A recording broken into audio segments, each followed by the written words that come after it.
diz assim: os que confiam no Senhor são como o monte de Sião, que não se abala, mas permanece para sempre. Como estão os montes à roda de Jerusalém, assim o Senhor está em volta do seu povo, desde agora e para sempre. O cetro dos ímpios não permanecerá sobre a terra destinada aos justos, para que o justo não estenda a mão à iniquidade. Faz bem, ó Senhor, aos bons e aos retos de coração. Quanto aos que se desviam para caminhos tortuosos, levá-los-á o Senhor com os malfeitores. Haja paz sobre Israel. Amém. Esse salmo, ele faz parte de a gente pode falar, um inário, né? Ele é chamado de, junto com mais, acho que 14 salmos, são 15 no total, acho que são 15. Cântico dos degraus, ou Cântico da Romagem, ou os Salmos da Romaria. Ele faz parte de uma coleção de salmos, lógico, não havia numeração nessa época, então não é o Salmo 120, 121, eram salmos, textos, que eram cantados quando o povo saía para as festas a Jerusalém. Então, quando eles iam a Jerusalém, eles tinham a obrigação, e tem até hoje o judeu, tem a obrigação de pelo menos uma vez na vida ir a Jerusalém, mas nessa época eles iam às 3 principais festas a Jerusalém: a festa das primícias, do tabernáculo, e a outra, não vou lembrar, mas eram 3 festas, não vou lembrar, eram 3 festas as principais, eles tinham que ir, e o período dessa viagem, o tempo que eles iam, né, a maioria ia caminhando, não tinha transporte público, não tinha nada disso, alguns tinham animais para os levar, mas a maioria ia caminhando, e de tempos em tempos, de paradas em paradas, eles citavam alguns salmos, citavam essa parte. E esses salmos, cada um deles, desses 15 salmos, diz respeito a alguma coisa. E não havia uma ordem para se citar os salmos. Citavam-se os salmos de acordo com a necessidade daquele grupo. Não ia todo mundo junto, iam famílias, iam caravanas, iam grupos, e dependendo da situação daquele grupo naquele momento, eles citavam salmo tal, salmo tal, salmo tal. E então esse salmo fala sobre, o salmo de número 125 que a gente leu, fala sobre o cuidado de Deus para conosco. E é muito interessante quando a gente se lembra disso. E é muito necessário a gente se lembrar, e para lembrar para nós, que nós servimos a um Deus que cuida de nós. Servimos a um Deus que se preocupa conosco. Servimos a um Deus que se importa com a gente. E isso é necessário a gente lembrar, porque os irmãos sabem muito bem que nem todos os dias são agradáveis. Nem todos os dias são dias bons. Nem todos os dias a gente está bem. Nem todos os dias a gente está em paz. Nem todos os dias a gente está feliz. Nem todos os dias a gente está com esperança. Nem todos os dias a gente está animado. Ou só eu que vivo isso? Acredito eu que todo mundo aqui tem dias que só a misericórdia de Deus. E se ela for dupla? A Bíblia diz que a misericórdia se renova a cada dia. Tem dia que ele fala, não, hoje tem que ser dobrado. Hoje tem que ter um plus. Hoje tem que ter um up. Hoje não pode ser só aquela misericórdia normal, não. Hoje tem, porque tem dia, irmãos, que de verdade a situação é muito complicada. E nesses dias é muito comum de nós termos a nossa fé enfraquecida. É muito comum da gente olhar para a vida, para as circunstâncias, para o momento e desanimar. É uma característica do ser humano. Quando a gente, dependendo da luta que a gente está enfrentando, em vez da fé ser fortalecida, ela vai desanimando. Porque quem ganha no último soco, no último segundo do último round, é só o Rocky Balboa. O cara apanha 153 rounds. Filme todo, acabou com a apanha. Né? No último segundo, ele dá um soco e ganha o cara. Eu não aguento um trem desse, não. A vida não é assim. A tendência da vida é, quando a luta se avoluma, a fé, ao contrário, ela diminui. A luta diminui, a fé cresce. A gente está vencendo. Deus é bom. Você já notou que Deus só é bom quando está dando certo as coisas? Você já notou que Deus, a gente fala que muito Deus, nós falamos muito que Deus é bom quando as coisas estão dando certo. Quando começa a desandar um cadinho, a gente já começa a perguntar, onde é que está Deus nesse negócio aí? O que está acontecendo com a gente? Então, quando os peregrinos iam a Jerusalém e eles falavam sobre os salmos, eles não estavam todos os dias felizes. Então, cada momento, eles precisavam se lembrar de alguma coisa. E o Salmo 125 fala sobre isso. A gente precisa se lembrar que existe um Deus que cuida de nós. E nada melhor do que a gente olhar circunstâncias e situações para compararmos o agir de Deus de ontem com o agir de Deus hoje. Às vezes a gente quer comparar vidas. Às vezes a gente quer comparar pessoas. E isso não faz sentido. Não faz o menor sentido eu comparar a minha luta com a de algum de vocês. Não faz o menor sentido. Porque cada um vive a sua luta no seu grau. Cada um vive o seu momento dando a sua devida importância. Já falei diversas vezes, você ouviu centenas de vezes, sobre isso, que cada luta que alguém vive, ele vive por ele. O que a gente consegue fazer é orar junto, é jejuar junto, é fazer uma campanha, aí tudo bem. Agora, vivenciar a dor de alguém, é impossível medir isso. Vivenciar a luta de alguém é impossível. Você medir o grau de dificuldade que aquela pessoa está vivendo naquele momento. Porque nós, seres humanos, temos na nossa formação sentimentos. E sentimento não tem regra. Cada um sente de uma forma diferente. A alegria, uns sentem alegria mais do que os outros, aquilo que alegra um. Você quer ver, por exemplo, só por teste, tá? Quem gosta de praia aqui? Pode levantar a mão, não é pecado mais, não. Você é daquela época que não podia ir na praia, né? O pessoal gosta de praia. Quem não gosta de praia? Olha, que nem eu. Eu não gosto de praia. Aí você vai falar comigo assim, pastor, minhas férias, eu fui para a praia, a maravilha, água quentinha, areia branquinha, o coquinho geladinho, camarãozinho no espeto, que maravilha. Eu vou estar assim, que bom, né, irmão? Nossa, na praia, sol quente no lombo. Virando na areia igual o churrasquinho da barraca, que é farofa. Nossa, que maravilha. Eu não, você é doido, velho. Não gosto desse troço não, hein? Por quê? Você tem um sentimento diferente do meu. Às vezes a luta que você está vivendo, eu consigo tirar ela de letra. E para você está sendo uma dificuldade grande. Às vezes a minha que eu estou vivendo, você fala assim, isso é fichinha. Só que para mim é difícil. Então, cada um de nós vai viver a sua devida intensidade, os seus problemas.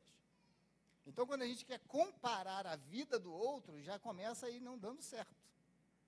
Não dá certo, porque cada um tem uma vida, cada um tem um jeito, cada um tem um sistema, cada um, por exemplo, cada casa funciona de uma maneira. toda casa é igual, né? Mas cada casa, o funcionamento da casa é de uma maneira. Já falei para vocês, educação de filho, cada uma delas é diferente. Cada um educa o filho de um jeito, cada um ensina o filho de um jeito. Aquilo que para mim é falta de educação, para uma criança, para o outro é expertise. Então, ou seja, a gente vai vivendo uma vida diferente. Então, a gente não tem como comparar a vida. A gente não tem como comparar a dor. A gente não tem como comparar o sofrimento. A gente não tem como comparar a angústia. Esses sentimentos a gente não tem como comparar. E quando eu falo em comparar, eu tenho que comparar na minha vida e eu me lembrar, na minha vida, o que Deus fez ontem. Porque o que Ele fez ontem na minha vida vai fortalecer a minha fé. Quando eu sei da história de alguém, do vencimento, da vitória de alguém, da conquista de alguém, isso me desperta a fé para lembrar aquilo que Deus já fez também em mim. Então, quando o salmista, quando eram citados esses salmos, e esse salmo em particular, o que a gente vai conversar um pouquinho hoje, ele tem algumas particularidades muito interessantes. A primeira delas diz o seguinte: os que confiam no Senhor são como o monte. Moto. Os que confiam no Senhor são como o monte de Sião, que não se abala, mas permanece para sempre. E é interessante esse dado aqui, esse momento, porque um dos motivos de haver ainda um entendimento, uma possível paz em Jerusalém, é exatamente por causa do Monte de Sião.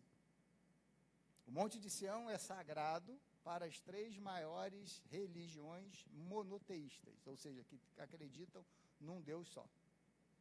Para os muçulmanos, o Monte de Sião é sagrado porque eles acreditam que ali foi a ascensão de Maomé aos céus. Para os judeus, eles acreditam que o Monte de Sião é sagrado porque ali se originou o povo, que ali teria ter sido oferecido Isaque em sacrifício. E para o cristão, é sagrado porque foi ali a construção do primeiro templo. Hoje tem uma mesquita muçulmana, Al-Aqsa, que está ali onde você vê a foto de Jerusalém, aquela cúpula dourada, é ali, é o Monte de Sião, é aquele canto ali. Então existe ainda um meio que acordo de cavalheiros, essas 3 religiões, principalmente o judeu e o muçulmano, que vivem em pé de guerra desde sempre, eles tentam ali organizar a coisa de uma forma mais simples, para que haja paz ali naquele lugar. E o judeu não destrói a mesquita porque ele tem medo de pisar aonde seria o Santo dos Santos. E o muçulmano não destrói porque ele quer manter a mesquita dele ali. Então, eles ficam nesse jogo político. Eles ficam nessa história. E o salmista, desde lá atrás, eles já escrevem: olha, os que confiam no Senhor vão ser dessa forma assim. Vocês vão permanecer para sempre. Vocês vão ficar aí, tranquilo. Vai acontecer um tanto de coisa. Vai acontecer um tanto de problema. Vai acontecer um tanto de luta, vai acontecer um tanto de dificuldade, vai ter um tanto de gente contra você, mas Deus vai permanecer junto com você. Vai dar tudo errado, vai ter um monte de gente te perseguindo, vai ter um monte de gente querendo o seu mal, vai ter tudo isso da vida que a gente vive, mas nós vamos permanecer, porque nós confiamos em Deus. E confiar em Deus, irmãos, é muito mais complicado do que a gente pode imaginar. Confiar em Deus é muito mais difícil do que a gente pode imaginar. Ontem eu estava lá no começo, fiz a abertura da vigília, e eu falei o seguinte, falei que já, de teoria, a gente já está por aqui. Vê se não é. Culto todo dia, ensaio todo dia, pregação todo dia, ouvindo todo dia, ler Bíblia toda dia. Teoria a gente já está, não é que não seja importante, mas teoria já deu. Todo mundo sabe, todo mundo já leu, todo mundo já ouviu, todo mundo já cantou, todo mundo já ouviu pregação. Teoria a gente já sabe. O que nós estamos precisando cada vez mais é sair da área da teoria e começar a vivenciar a prática daquilo que nós temos ouvido e aprendido. A gente precisa parar só, como a Bíblia diz, de ser ouvinte, mas sermos praticantes da palavra. Aí você vai falar, Marcelo, mas eu pratico a palavra. Amém.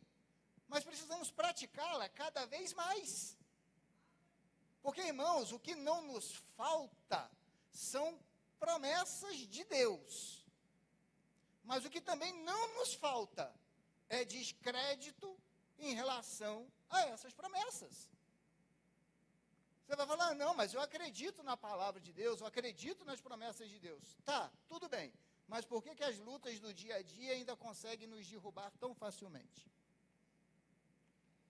Por que as preocupações com o amanhã ainda conseguem enfraquecer a nossa fé com tanta facilidade? Por que a dificuldade que nós vislumbramos, que nem chegou a acontecer, ela já traz tanto mal para a gente? Só em a gente pensar, nossa, pode acontecer isso, nossa, pode acontecer aquilo, nossa, aquilo já começa a enfraquecer a gente, aquilo já começa a desanimar a gente, aí já começa a olhar e falar assim, ah, não, eu acho que é assim mesmo. Ah, mas peraí, a gente não acredita na palavra? A gente não sabe que as promessas de Deus estão para todos os dias da nossa vida? Não existe, tá? Já vou te dar um spoiler aqui, não existe o tal dos 365 vezes não temas. Isso aí alguém inventou numa pregação e pegou e virou verdade, mas não existe isso. Não existe 365 não temas na Bíblia. Não tema para cada dia. Não tem isso. Isso aí é conversa. Alguém inventou. É igual a história da águia, que sobe, que arranca a pena, que arranca bico, que arranca a unha. Vocês sabiam disso? Não. Ah, desculpa. Acabei com o Papai Noel de vocês, né? A águia não faz nada disso não, gente. A águia não bate bico em pedra, não tem nada disso não. Isso aí alguém inventou numa pregação e ficou bonito e coisa. É igual os 365 não temas. Não existe. Não existe. Mas existem dezenas de promessas dizendo para nós confiarmos no Deus que a gente serve. Que substitui tranquilamente. Porque se fosse só uma promessa, se Deus tivesse falado só uma vez, olha, eu estou cuidando de vocês, já era o suficiente para a gente ter uma vida diferente. Se Deus tivesse falado uma única vez, fica tranquilo que eu estou olhando por você, já era para a gente estar aliviado o coração. Mas por isso que o salmista escreve, os que confiam no Senhor são como o monte de Sião que não se abala, mas permanece para sempre. E aí ele diz, olha, eu vou aumentar essa proteção. Eu vou aumentar isso para vocês verem o quanto vocês são queridos por Deus. Aí vem o versículo 2. Como estão os montes à roda de Jerusalém, assim o Senhor está em volta do seu povo, desde agora e para sempre. Quem viu nascer a pedra de olaria aqui? Ninguém viu. Quem viu nascer o cão sentado? A pedra do cão sentado. Senão você vai falar assim, é o meu filho Pet eu vi nascer. Não é esse seu filho Pet, não. É a pedra do cão sentado lá. Alguém viu nascer? Ninguém viu. Quem viu nascer as duas pedras ali no bairro de Duas Pedras? Alguém viu? Não. A gente vai... Quem viu a pedra de olaria quando tinha pedreira ali? Isso eu lembro. Eu lembro. Alguém mais lembra disso? Que dava tiro, né? 11 horas, sei lá. Tudo certinho, né? Tiraram, foi pedra ali, gente. Mas tiraram muita pedra. Mas muita pedra. Marquinhos é mais velho do que eu. Ele brincava lá perto, né? Não tinha via expressa ainda naquela época. Eu brincava lá no Pinheirinho. Eita, coisa boa. Mas tiraram foi muita pedra, mas muita.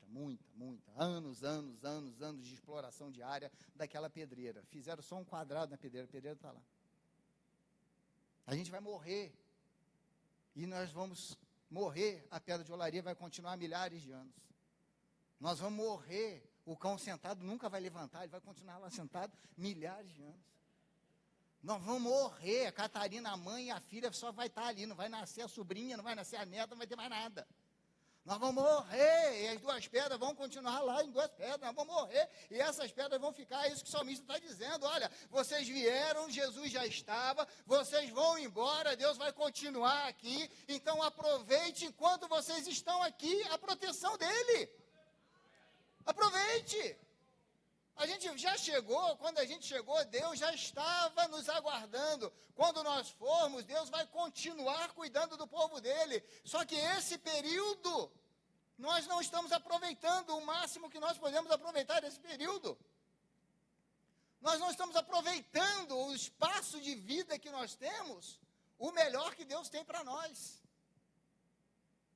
Os irmãos, eu tirei uns dias de férias, fiquei uns dias fora, senão hashtag Pastor Pira, aí fui. E eu estava num lugar, eu estava com uma sensação muito estranha. E eu não sou de espiritualizar as coisas, eu sou um camarada muito racional em algumas coisas. Só que eu estava estranho, o lugar estava estranho, eu estava estranho no lugar. E eu falei com o Seni, tem um negócio esquisito aqui. E fiquei pensando nisso, o que é esse negócio esquisito? E eu, irmãos, pensei que eu nunca conheceria. Mas para mim, a sensação foi para mim. Nem sei se o Alceni sentiu a mesma coisa, a sensação foi para mim. Eu senti uma coisa que eu pensei que eu nunca vivenciaria. Eu estava num lugar onde eu não conseguia sentir a presença de Deus. Não é que eu ia cantar, orar, não é isso não. O ambiente, a cidade que eu estava, eu não conseguia sentir Deus ali naquele lugar. Tamanha a degradação daquela cidade.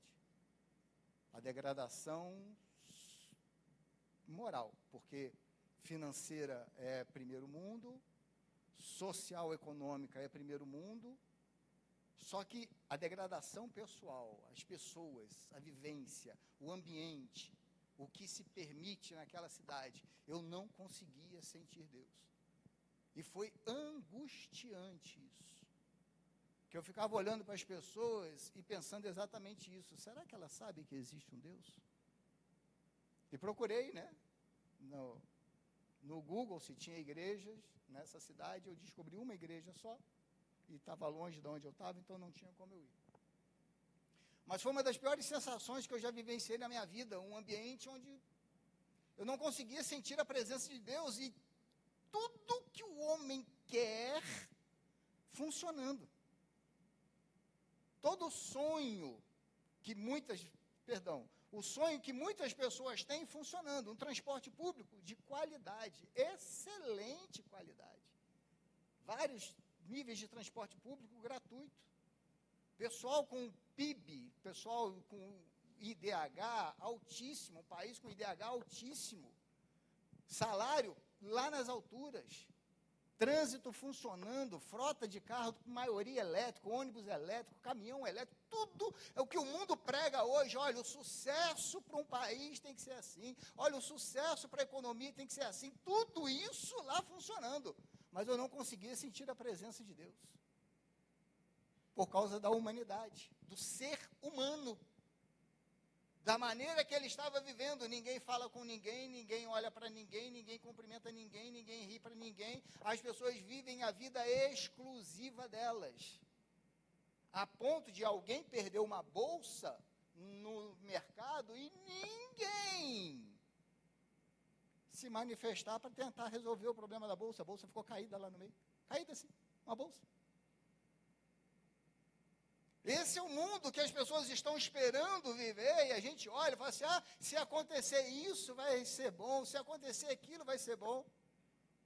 E é um país onde a droga, a maconha, pelo menos a maconha é legalizada, a maconha é descriminalizada, e os irmãos me conhecem bem, eu não sou partidário político de ninguém, mas eu queria te pedir uma oração, que você incluísse nas suas orações, que nunca isso chegasse ao Brasil, a legalização das drogas.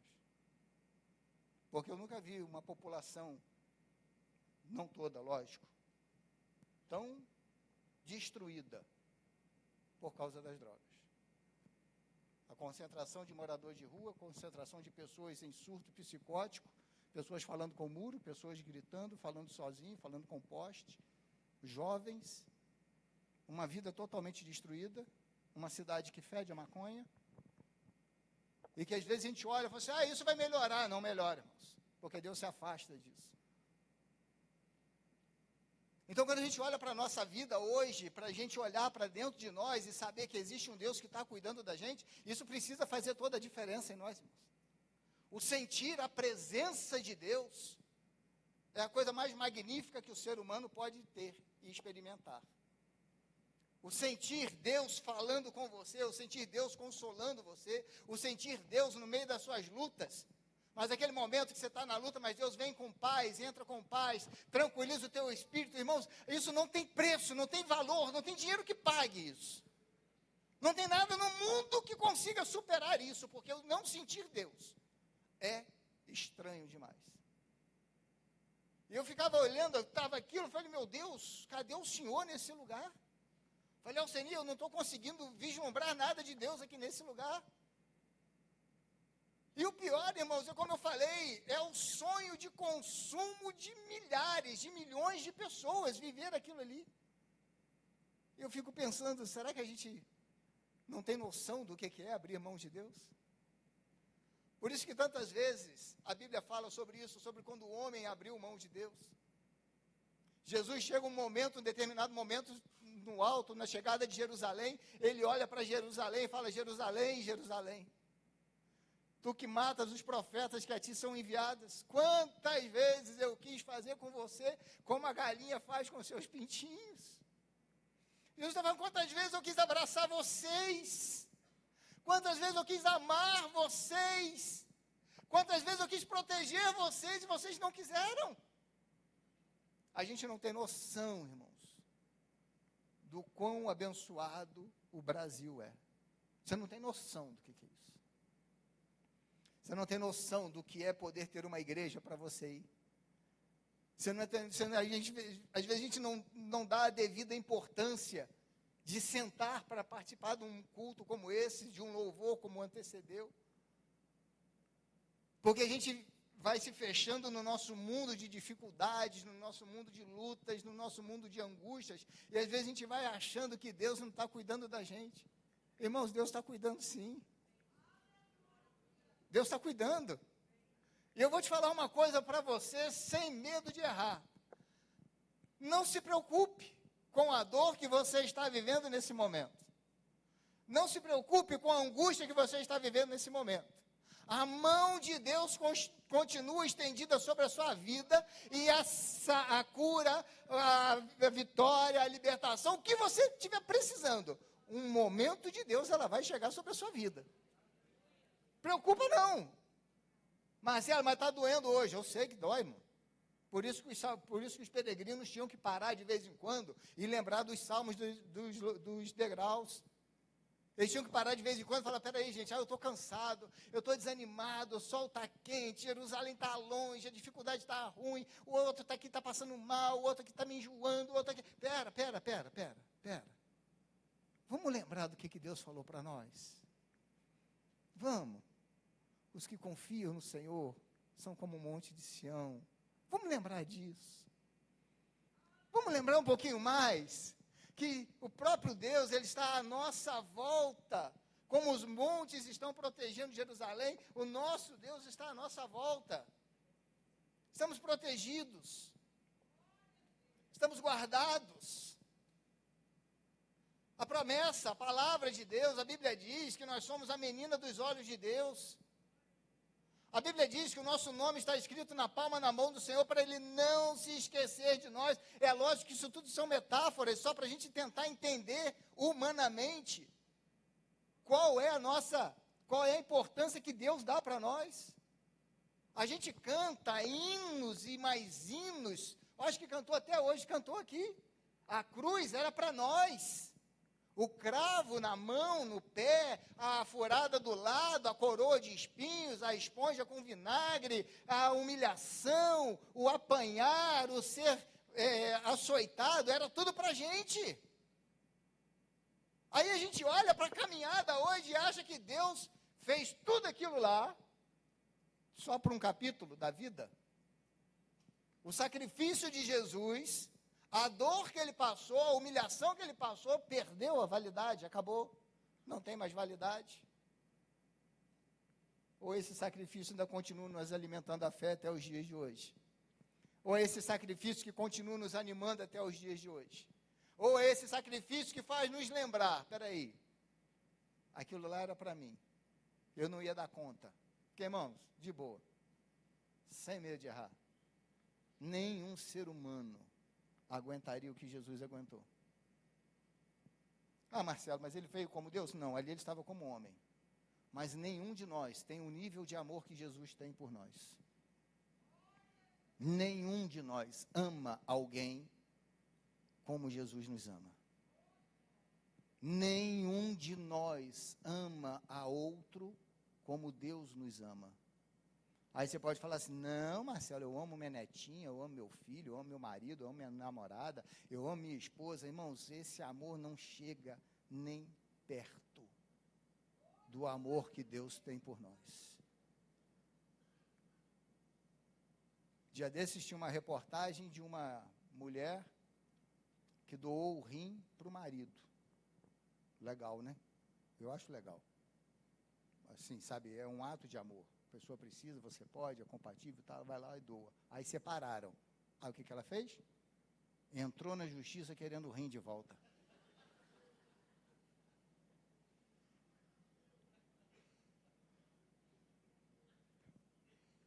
Você já parou para pensar nisso?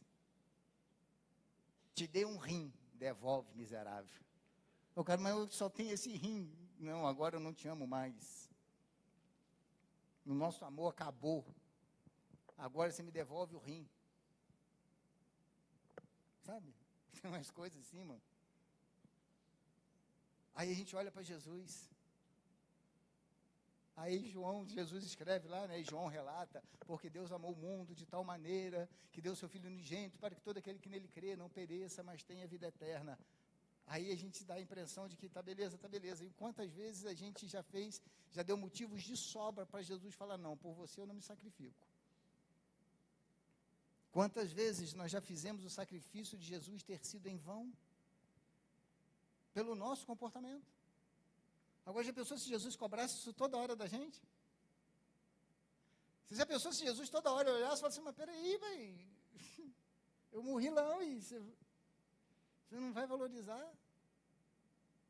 Mas pelo amor que ele sente por nós, ele olha para nós e sabe que nós temos essas atitudes, mas às vezes a gente quer consertar. E o salmista continua dizendo, o cetro dos ímpios não permanecerá sobre a terra destinada aos justos, para que o justo não estenda a mão à iniquidade.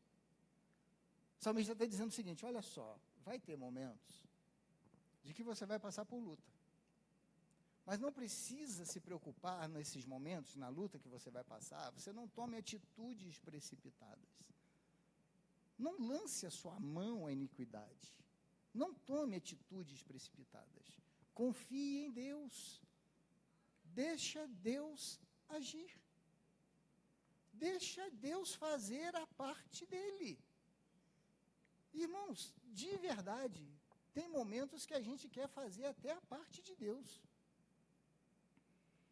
Tem momentos que a gente quer agir até como Deus. Fala, não, eu quero fazer assim, tem que ser assim. Vamos confiar um pouco mais em Deus. Porque se eu perguntar assim, todo mundo aqui confia em Deus, aí todo mundo levanta a mão, mas não é essa confiança. Não é a confiança de ouvir falar, não é a confiança, é a confiança da prática.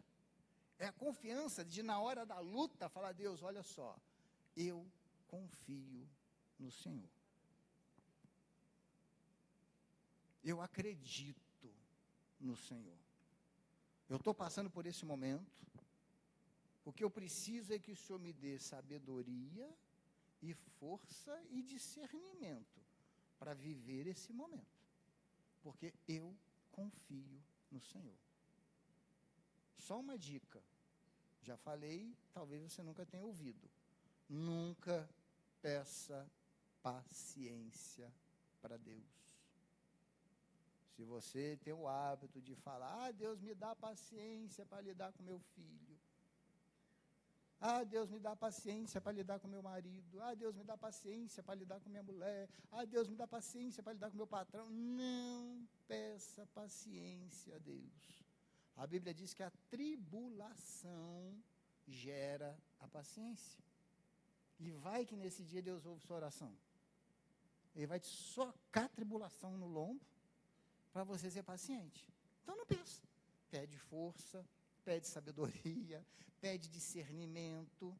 Fala, Deus, porque eu preciso atravessar. Porque, irmãos, desculpe se eu vou quebrar o cristal da sua religiosidade agora. Mas todos nós vamos passar por lutas. Todos nós vamos passar por problemas enquanto nós estivermos vivos. Quem está vivo passa por problema. Quem está vivo passa por dificuldade. Quem está vivo passa por luta. Não tem como ser diferente isso. Por isso que não dá para comparar a vida dos outros. Então vá se acostumando a isso. Vá se acostumando às lutas, vá se acostumando às dificuldades, vá se acostumando aos problemas. Mas vá também se acostumando a confiar e colocar Deus diante de toda e qualquer situação negativa. Habitue-se a isso. A chegar à luta, fala assim, a luta chegou, eu preciso que o Senhor me ajude a passar por ela. E caminha com Deus. Para de tentar resolver tudo sozinho. Porque o Senhor está nos guardando, Ele está à nossa volta, nos protegendo. E Deus quer fazer parte da nossa história.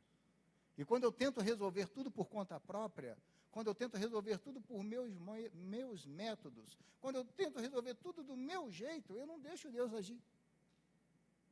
Eu não deixo, eu preciso de que Deus haja. E se Deus vai agir, eu tenho que ter sabedoria para esperar o tempo de Deus. Porque tem tempo para tudo.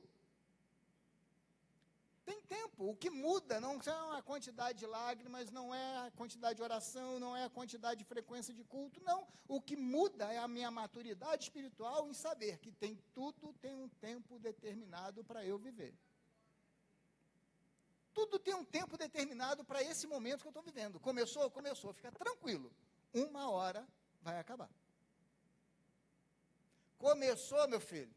Se prepara, mas não se desespere. 1 hora passa. Daqui a pouco passa. Vai passar. É bíblico isso. Não é palavra de efeito, não é para ouvir manifestação, não é nada disso. A Bíblia diz que tudo passa. A única coisa que não passa é a palavra de Deus. Essa permanece para sempre. Ela permanece. Agora a minha luta vai passar. Quem dera, né?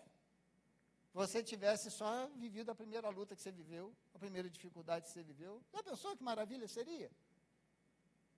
Você já pensou que se você tivesse aí, sei lá, vou pegar um jovem, tipo eu assim, 57, né? Quem riu vai ser comida de bicho, hein? Um jovem tipo eu assim, de 57 anos, imagina se a minha primeira dificuldade lá, sei lá, 20 anos, 30 anos atrás, 40 anos atrás, tivesse dificuldade e fosse só aquela. Com 17 anos, vamos imaginar, fazer conta redonda, com 17 anos eu tive um problema, nos meus 17 anos passei aquele problema e nunca mais tive problema. Sabe onde é que eu estava depois dos 17 anos? Em qualquer lugar, menos na presença de Deus.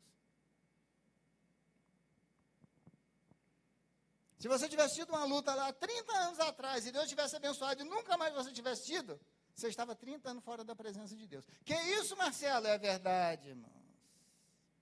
Porque o que nos aproxima de Deus são as dificuldades que nós vivemos. O que nos aproxima de Deus são as lutas que nós atravessamos. O que nos aproxima de Deus é a necessidade que nós temos de orar para a solução dos nossos problemas. O que nos aproxima de Deus é a dificuldade que ela se levanta e a gente olha e fala assim, não tem como eu resolver, então eu preciso. Aí eu vou atrás de Deus. Alguém já fez jejum porque a geladeira está cheia? Alguém já fez jejum porque a conta está recheada? Alguém já fez jejum porque a saúde está tinindo? Alguém já fez jejum porque os boletos estão tudo em dia? Alguém já fez jejum porque está todo mundo rindo de você? Não. Ninguém faz. Porque está tudo bem. Agora, se atrasar os boletos, aí começa, Jesus tem misericórdia. Oh, Pai amado, eu sirvo a um Deus poderoso. É só começar a sapecar. É só começar a chapa esquentar um cadinho, que a gente corre para Deus. Então, o que acontece? A luta é necessária na nossa vida. A luta faz bem. A gente só tem que aprender, com essa luta, a viver o Deus que nós falamos tanto que a gente vive. A gente não fala da promessa de Deus? A gente não fala da provisão de Deus? A gente não fala da providência de Deus? A gente não prega isso? A gente não canta isso? A gente não ensina isso para os nossos filhos? Meu filho mais novo, ele está com 20... Não, quantos anos ele tem? Arthur? 27, 28 ou 29? 28. Ele tem 28 anos. E essa semana passada aconteceu um fato, eu mandei a mensagem para ele e tal, ele falou, não, pai, você já superou coisa pior, você e minha mãe já conseguiram vencer e tal, pereré, pereré. E a gente conversando, né, no WhatsApp e tal. Aí ele lembrou de um fato. Ele falou, pai, Deus provê até fatia de presunto, pai. Eu falei, é verdade. Deus provê. Deus provê a hora que você precisa que Deus proveja. A hora que Deus precisa entrar com a providência dele, ele vai providenciar sobre a sua vida. Se ele não providenciou ainda, é porque ainda tem alguma coisa ainda que ele não precisa providenciar. Então, a hora que Deus começa a mexer, a hora que Deus começa a agir, a gente começa a ver o agir de Deus. Aí agora você pode me responder, não tem problema não. Quantos aqui já foram alcançados por uma graça de Deus alguma vez na vida? Por que essa está te assustando tanto?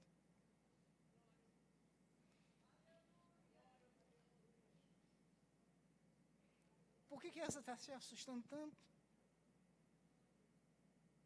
Quantos aqui já tiveram uma oração, pelo menos uma oração respondida na vida? Pode manifestar, por favor. Por que está com tanto medo agora? Está entendendo como é que funciona mais ou menos a máquina? É só a gente lembrar. É só a gente olhar e falar, não, peraí. Não, está lá. Não, já aconteceu. Ah, mas essa é nova. É isso que está incomodando, essa é nova. Mas Deus agiu lá, Ele vai agir aqui. Afinal, os que confiam no Senhor são como um monte de Sião, que não se abala, mas permanece para sempre. Lembra de Duas Pedras? Lembra da pedra da Catarina? Se você reparar a pedra de Duas Pedras, as duas pedras que tem lá, você vai ver sinais da catástrofe climática de 2011 aqui em Friburgo. Está lá na pedra ainda. Você vai ver sinal dela. Você vai olhar um monte de pedra aqui em Friburgo, um monte de montanhas, e você ainda vai ver sinais do que aconteceu em 2011. Já passamos 13 anos disso, mas os sinais ainda estão lá. Não quer dizer que por nós estarmos firmes do Senhor, nós não vamos carregar marcas com a gente. Vamos sim. E tem marca que dói. Tem marca que fere mais fundo. Tem cicatriz que você nem lembra mais, que é aquela machucadinha que você nem lembra. Agora, aquilo que foi ferido fundo, aquilo que cortou, aquilo que machucou, você lembra do que aconteceu. E tem gente que carrega feridas tão fortes que precisam até de acompanhamento profissional, psiquiátrico, psicológico. E procure, tá? Se precisa, procure. Faz parte da convivência humana. Faz parte do relacionamento humano. Para de botar coisa na conta de Deus, que é o homem que tem que resolver. Tem coisa que o psicólogo resolve, tem coisa que o psiquiatra resolve. Tem coisa que Deus não vai resolver, não. Tem coisa que eu preciso tratar comigo. Tem marcas que eu preciso tratar, tem marcas que você precisa tratar. Agora, essas marcas fazem quem nós somos.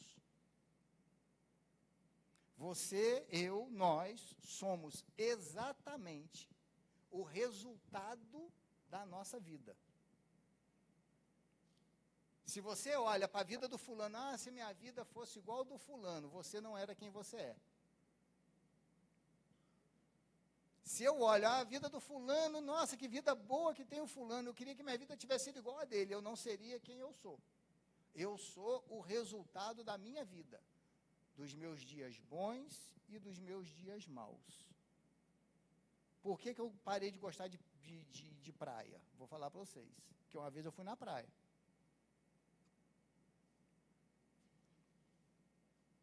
Aí deitei.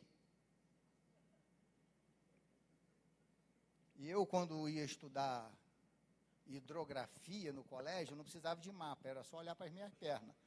Branca com aquelas veias verdes, né? Porque eu sou branco demais.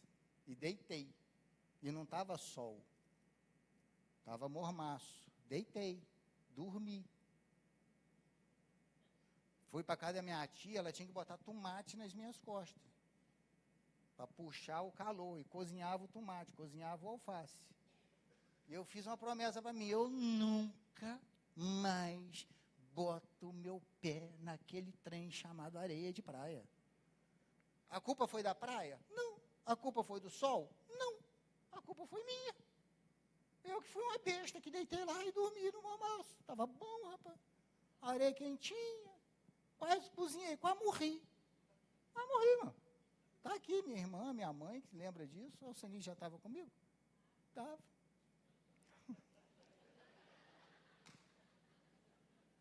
Quase morri. Você acha que eu vou voltar na praia para fazer o quê? Marcelo, tem guarda-chuva. Eu sei lá, tem guarda-sol, né? A praia tem que ser sol. Guarda-sol, vai que vaza. Os HV, o AVA, essas coisas. Vai que vaza. Tem protetor solar, só se plantar na pele. Não vou, ué. Não quero. Não, porque eu sou resultado disso. Agora, tanto de gente que vai na praia, que nunca se queimou, que vai, toma cor, fica bronzeado. Eu amo praia, que Deus te abençoe. Curta a sua praia, você é o resultado das suas experiências, eu sou o resultado das minhas. Você é o resultado da sua vivência, eu sou o resultado das minhas. Agora, os meus resultados e os seus resultados, todos eles, têm a intervenção direta de Deus na nossa vida. Tudo que você passou, tudo que você vivenciou, tudo que nós vivenciamos, tudo que nós passamos e tudo que nós vamos passar, você pode ficar tranquilo, Deus está no controle de tudo. Por isso que ele fala, o salmista fala, o cetro dos ímpios não vai permanecer. Não vai permanecer para você não precisar se preocupar e tomar atitude diferente. Aí continua, faze bem ao Senhor, aos bons e aos retos de coração, quanto aos que se desviam dos caminhos, para de caminhos tortuosos, levá-los ao Senhor para os malfeitores. É escolha. Tudo isso é escolha. Ele vai fazer bem para os bons de coração, e quem quiser ir para outro caminho, pode ir. Ninguém é obrigado, não. Pode ir. Eu sou crente, agora eu não posso fazer isso. Quem falou? Eu sou crente, agora eu não posso fazer isso. Quem falou? Pode. Tem um texto, eu acho lindíssimo, acho que está em Eclesiastes, mas eu gosto muito daquele texto, que fala sobre o jovem o seguinte: vai e faça aquilo que está no teu coração. A Bíblia fala sobre isso. Você pode fazer tudo que vier ao seu coração. Deu vontade de fazer? Faz. Deu vontade de endoidar o cabeçote? Endoida. Deu vontade de ser vida louca? Seja vida louca. Bota até adesivo na moto. Vai, viva a vida do jeito que você quiser. Está na Bíblia isso. Pode fazer. Deu vontade? Faz. Só que se para aí, estava bom aí, mas não para. Aí o escritor diz assim, mas lembre-se, que tudo isso Deus levará em conta. Aí não, hein? Aí eu vou ser vida louca, mas Deus vai olhar e falar, você não queria ser vida louca? Vai. Por isso que o salmista falou, quem quiser, para os bons, ele vai fazer o bem. Agora, quem quiser ir para caminho tortuoso, que vá. E aí ele termina. Paz, haja paz sobre Israel. E é uma oração que não foi respondida até hoje. O que eu posso fazer? Essa oração não foi respondida até hoje. Até hoje Israel está nessa ziquezira toda lá. Está nessa problemática toda lá. Está nessa brigaiada toda lá. Até hoje.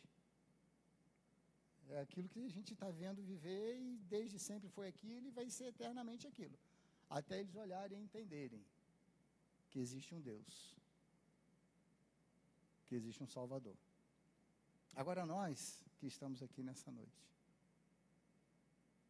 eu não sei, e é muito complicado isso. Eu tenho muito medo de você se sentir invadido pela minha pessoa a sua vida. Eu tenho muito medo de invadir o espaço das pessoas. Eu tenho muito medo de ir além da liberdade que me dão. Eu posso ir até aqui, então eu tenho muito medo de passar isso. Mas eu preciso falar isso para você hoje. Hoje, a sua vida está, e você não precisa me responder. Você está confiando em Deus a ponto de não ser abalado? Difícil, né, irmão? Ô, Pai amado. Porque tem dia que a gente está um bagaço. Tem dia que a gente está derrubado. Tem dia que a gente está destruído. Mas eu queria convidar você a ficar de pé.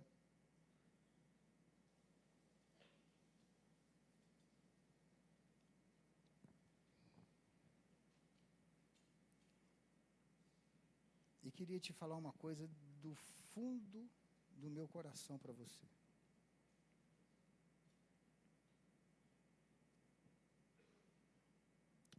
O ser humano, o homem, a mulher, o jovem, o adulto, a criança, o idoso, todos nós, independente de sexo, cor, independente de qualquer coisa, o ser existente, cada um de nós, ele vai viver em dilemas. Nós vamos enfrentar muitos dilemas. Nós vamos enfrentar muitas decisões, umas mais fáceis, outras mais difíceis. Tudo na nossa vida envolve decisão. A roupa que você está vestido hoje, foi uma decisão. Você olhou e falou assim, eu vou com essa calça, vou com essa blusa, vou com esse vestido, vou com esse sapato. Foi uma decisão. Você estar aqui hoje foi uma decisão. Eu vou fazer o que hoje? Eu vou na igreja. Você decidiu ir à igreja. Você podia ter ido ao cinema, você podia ter ido ao shopping, você podia ter ficado em casa, você podia estar caminhando na avenida. Mas você decidiu. Então, tudo que a gente faz, tudo na nossa vida, envolve decisão. Umas mais fáceis.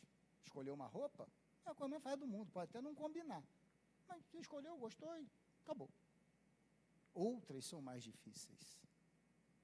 Outras decisões que precisam ser tomadas são mais complicadas. Agora, talvez a decisão que mais influencia a nossa vida é quando diz respeito às coisas de Deus. Porque decidir pelas coisas de Deus não é simplesmente, estou no embalo, cantar um hino bacana, eu me emocionei, não é isso.